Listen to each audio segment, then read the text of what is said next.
Every year, the Sacramento Metro Chamber conducts a study mission to other regions acknowledged as leaders in creating regional prosperity. Participants bring back the best ideas for us to consider implementing right here. Chicago, Illinois was the focus this year. Peter Tateishi, the CEO of the Metro Chamber, and Michelle Odell, Public Affairs Director with Kaiser Permanente and the chair of this year's study mission, join me next on Studio Sacramento. At Five Star Bank, community is at the heart of what we do. Every day we strive to have thoughtful solutions for our customers and help our communities prosper. Honest dialogue about the issues affecting the region is vitally important to that prosperity. We are proud to be part of the conversation and hope you'll join in.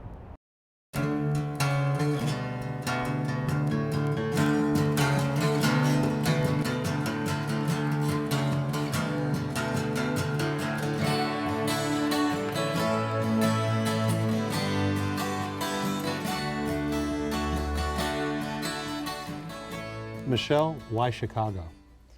When we began to look at which city we would go to next, Chicago was one of the cities that came up as a place where they had done a great economic development plan, and it was really mirrored what we had done here with Next Economy. So that was our first impressions of why we wanted to study it. And then when we went out there to learn more about it, we discovered that Chicago was much more like Sacramento than we initially thought. Really? How so? Well, and that was one of the things as I started with the Chamber this year, people kept asking me, how is Chicago like Sacramento? But you know, the story that was able to unfold was really a conversation of a city that had a lot of assets that were leaving its region. Similar to Sacramento, where we have graduates coming out of UC Davis and Sac State and our Los Rios Community College District and different institutions that were going to the Bay Area to find work. And so Chicago didn't have to completely reinvent itself, but it had to have a conversation, a serious one with itself about how does it keep the talent in Chicago? You know, it didn't seem to me to be apparent as to the reason for Chicago as a study mission target.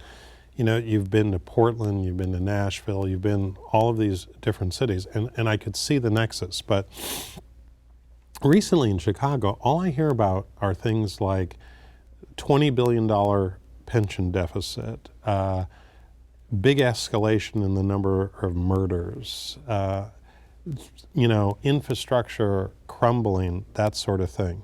Now, I know that there's another side to Chicago, great arts, great culture, you know, commerce, that sort of thing. But in addition to the positive that I know that you all saw, were there some warning lessons that we got about, here's some things that Chicago's done that maybe we shouldn't be doing? Well, I think when we look at the study mission program, we really try to focus on the things that we can bring back to Sacramento. And so on those warning lessons, if you will, we really didn't try to dive too deep into the things that Chicago maybe isn't doing as well as other areas, and most certainly is not as well as what Sacramento is doing. But one of the things that we learned from the program out to Chicago was that they really did look to reinvest in its downtown core, to really try to figure out how to attract young people to want to live there and bring businesses back, which can help when it comes to kind of cleaning up an area that needed to be revitalized. They've also done a number of different neighborhood revitalization programs that maybe Michelle wants to talk about in regards to the 606 and taking kind of what were barriers and turning them into assets. As Peter alluded to, one of the things that we saw on our last day there as we toured a variety of neighborhoods outside of the core was the Bloomington Trail, which was an old train trestle that ran through the middle of 4 neighborhoods that were previously not connected.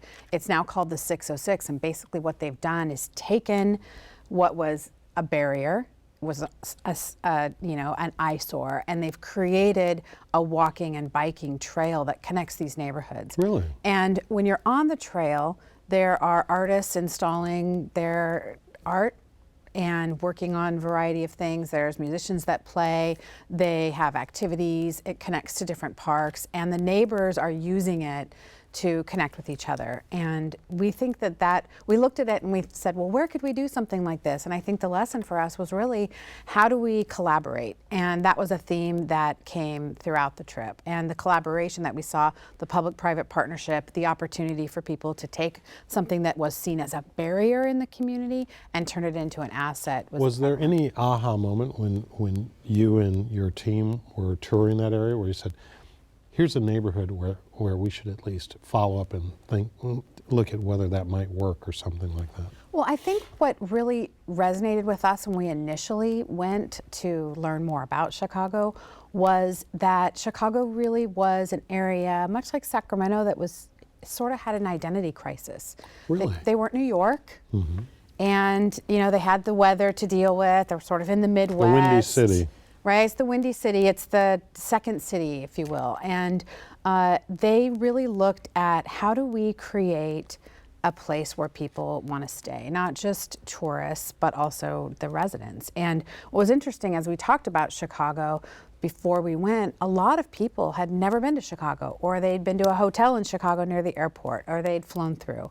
And I think we were able to show people a different side of Chicago, a city that has risen from the ashes, really literally, and created a technology and innovation hub, has become really premier for cultural assets. I've never heard about Chicago being sort of a leader in technology and innovation. Tell us a little bit more about that. Well, University of Chicago, Illinois has one of the best computer science engineering programs in the country, and they were losing those graduates to California.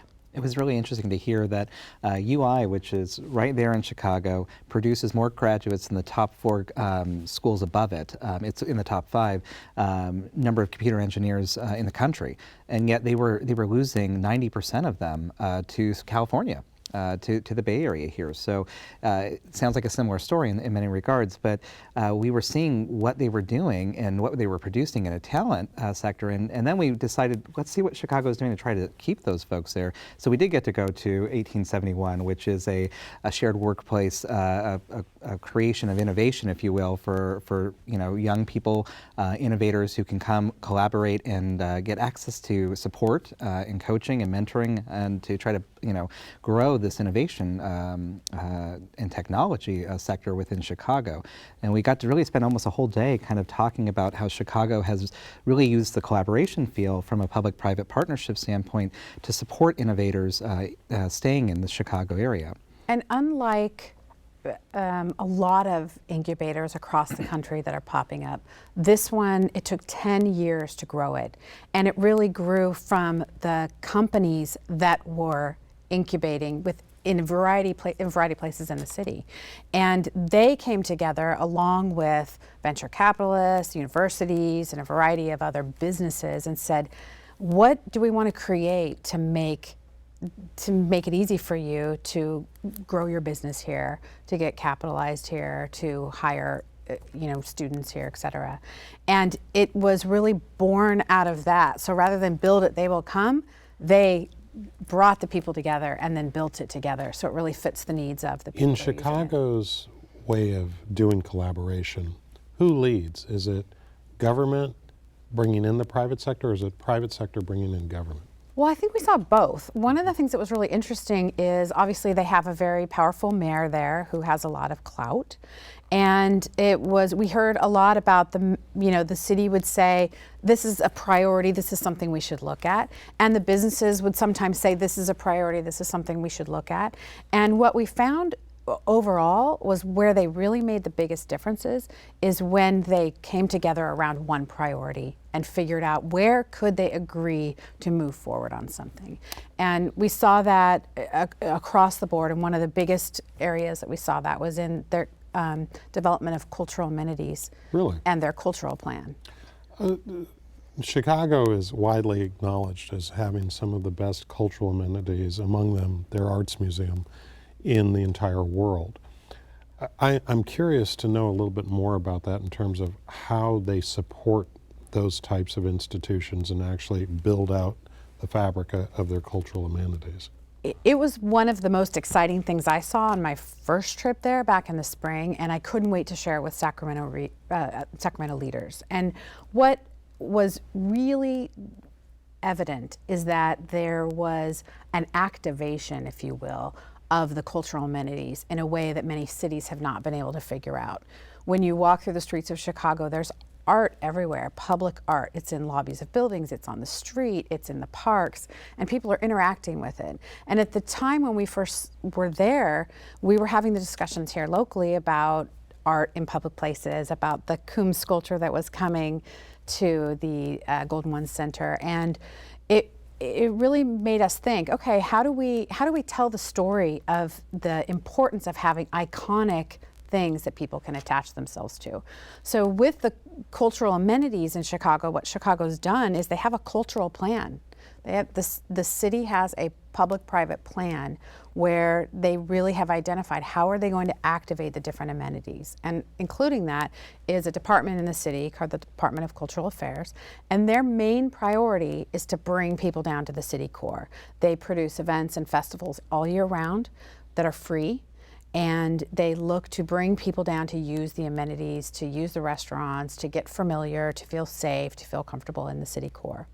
Peter, do the business people, though, the business leadership, do they support this? Because typically, when we talk about cultural amenities, there's a cost that comes with that. You can do a lot, artists can do a lot for free, but an infrastructure takes money. Typically, it's tax money, and typically, businesses don't like to pay any more in taxes than they're already paying. Not saying that they want to pay the taxes that they are paying right now. Where is that leadership supportive of that sort of thing? And if they are there any learnings that we can bring back here? So what we did see, and we brought in some panels of some of the corporations that are housed in Chicago, and really talked to them about how are you supporting this cultural activation, if you will? How are you supporting the recruitment of millennials and young professionals to Chicago? And one of the things that we saw that they saw was a benefit was that when they got involved, when they became invested in activating the cultural amenities, that it became easier to recruit the talent to come work for their organizations, and that became a huge asset for them. One of the panelists had a great example of they had two folks who were on the cusp of do they pick their company in Chicago or do they move towards New York, and it was really the cultural amenities and the support that the companies put into the community. So one of the things that we heard from all of the panelists from the major corporations there was that they actually get their employees involved with the arts directly. So it's putting their employees on different boards of directors, encouraging them to volunteer, encouraging them to engage the community, so that not only do you get to enjoy the benefits of the arts, but you're part of the creation and the cultivation and activation of those amenities. So you really see that the corporations have invested in a big way, not just financially,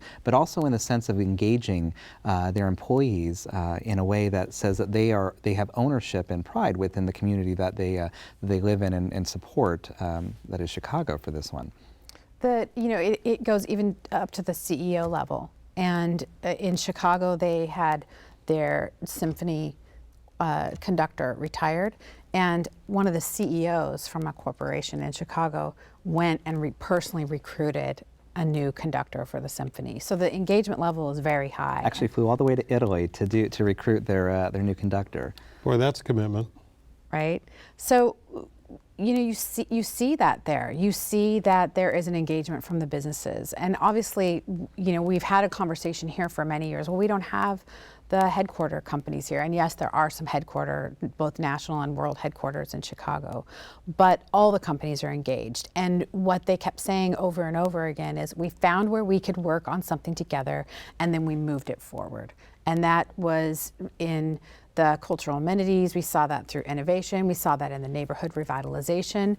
We were able to learn about what they're doing in neighborhoods that are more challenged in the South area, where they are building urban gardens, creating opportunities for youth, fighting gang and youth violence. That's a big issue there. The murder rate is up 21% in Chicago this year over last.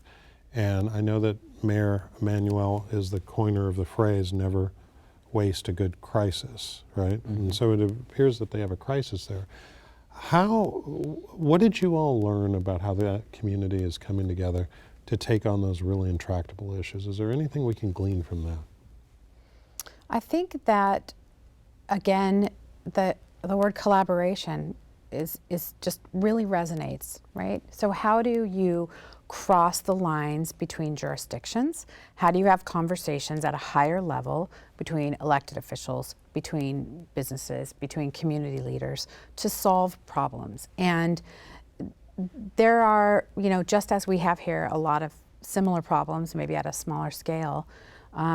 I don't know if anyone knows those answers yet, but I think that the big question is, how do we come together to do things that we know can make a difference in the lives of young people? In the neighborhood revitalization efforts, the South Side of Chicago has been a very tough area for generations. The urban gardens, some of the youth programming. What struck you most about what you saw in the neighborhoods? So in the neighborhoods, and really being able to see the urban gardens was a great dynamic, because this is a community that's supporting itself, that's taking an initiative to say, there are places in Chicago, just like there are places in Sacramento, where there are food deserts, and that there needs to be more access for all people to be able to have fresh produce and be able to experience a different type of hunger. I mean, hunger will always exist, but when we can work through this problem and actually have communities supporting themselves, there are opportunities. And beyond just having access to food, it's how do you utilize food? And that was the part that was kind of intriguing for me, is that they're also working on helping families be able to, if you get access to food, how do you make sure your families are able to use that food and be healthy and be strong through the nutrients and nutrition that comes from that. So I thought that was a really great learning lesson from us, that when you bring a community together, it's amazing how they can rally around an urban agriculture dynamic. That a community garden is more than just a community garden, but it is a gathering place and brings folks together. But that also goes back to the previous question, though, about how do you learn from those things? And really, when we were talking with some of these corporations and just different organizations, Chicago prioritized well.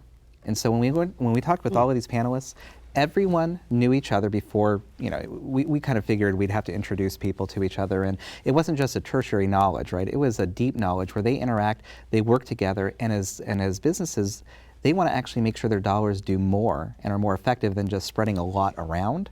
They actually prioritize and target so they can be more effective with their dollars. And that's one of the things that I think we can do here in Sacramento a little bit better, is really making sure that when we're talking about how do businesses come together and rally for support or make change, it's that we are having a unified conversation so that we're collaborating on impacting in a different way, because we may not have the same pockets that some of these corporations do. But I think, as our Inspire Giving program says, a little is enough if enough people give. And so if we can get our businesses to really come together and prioritize, we can be more effective.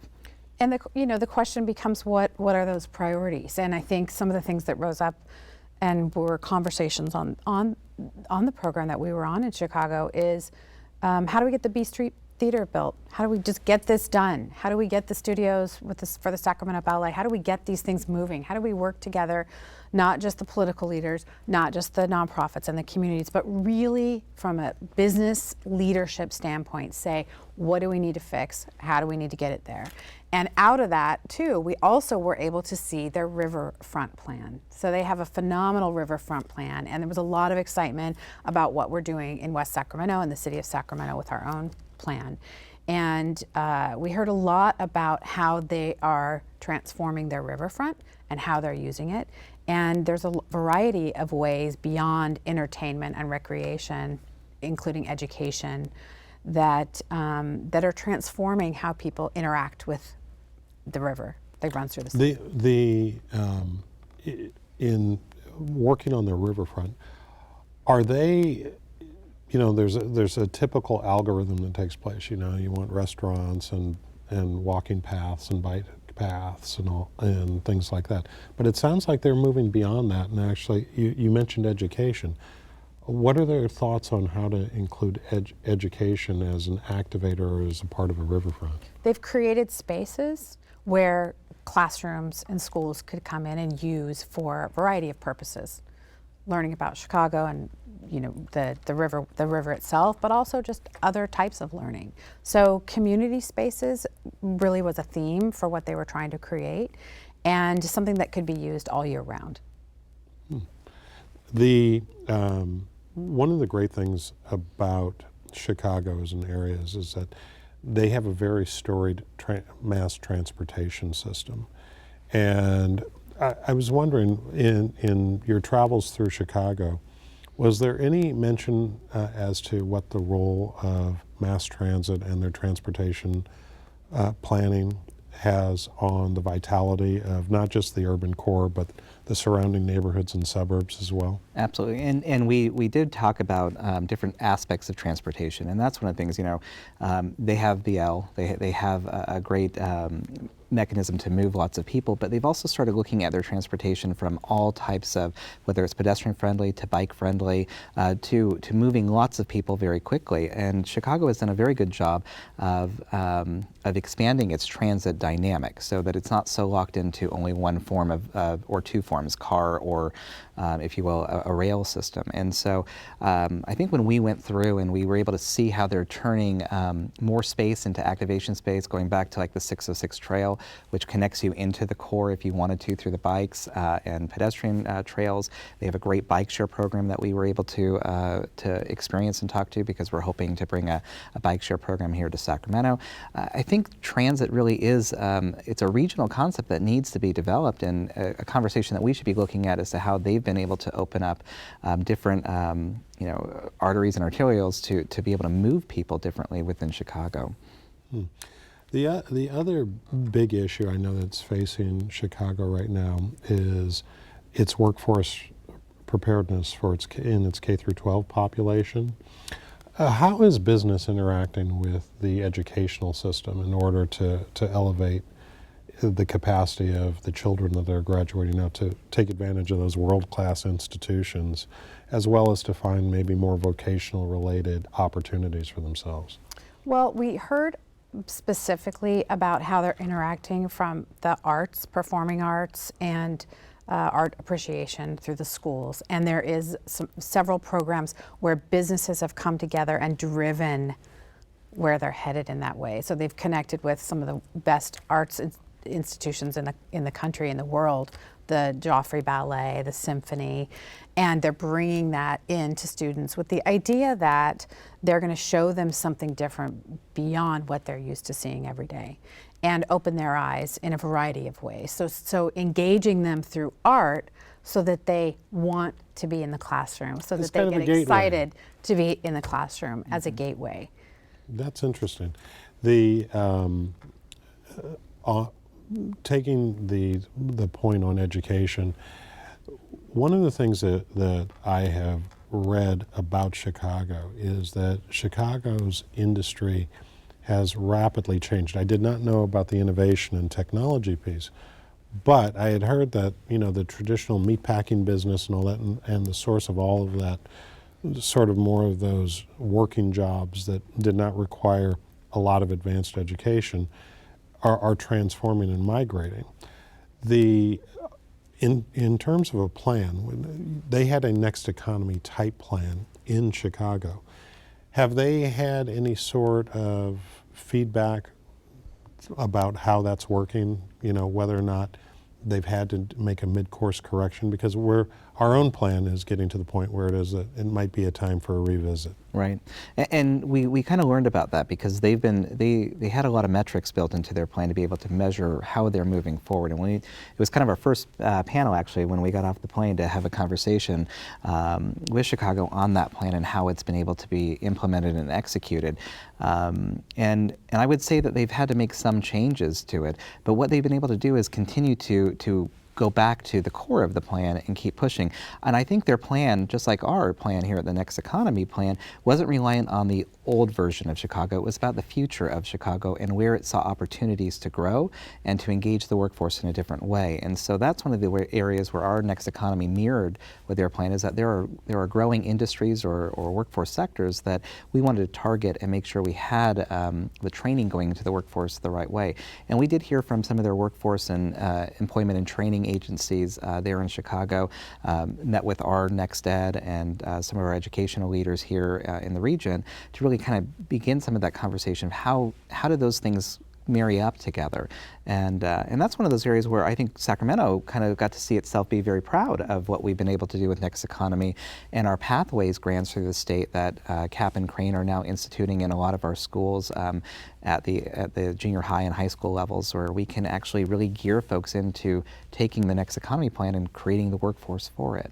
So we were very, I think, pleasantly surprised at the level of the level that Sacramento has taken itself to in regards to its workforce development. It's always nice to know that as we benchmark against other places, that there's some places where we're performing. Mm-hmm. We're performing. Absolutely.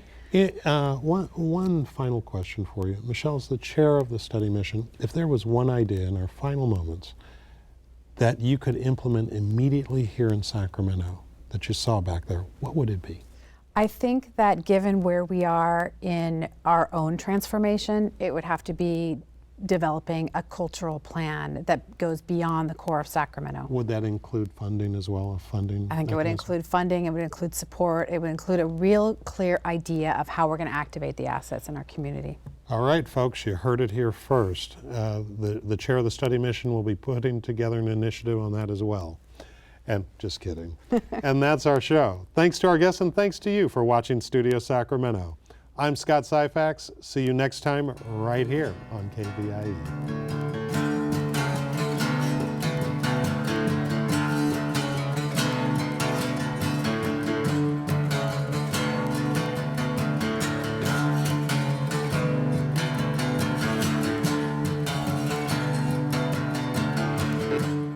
At Five Star Bank, community is at the heart of what we do.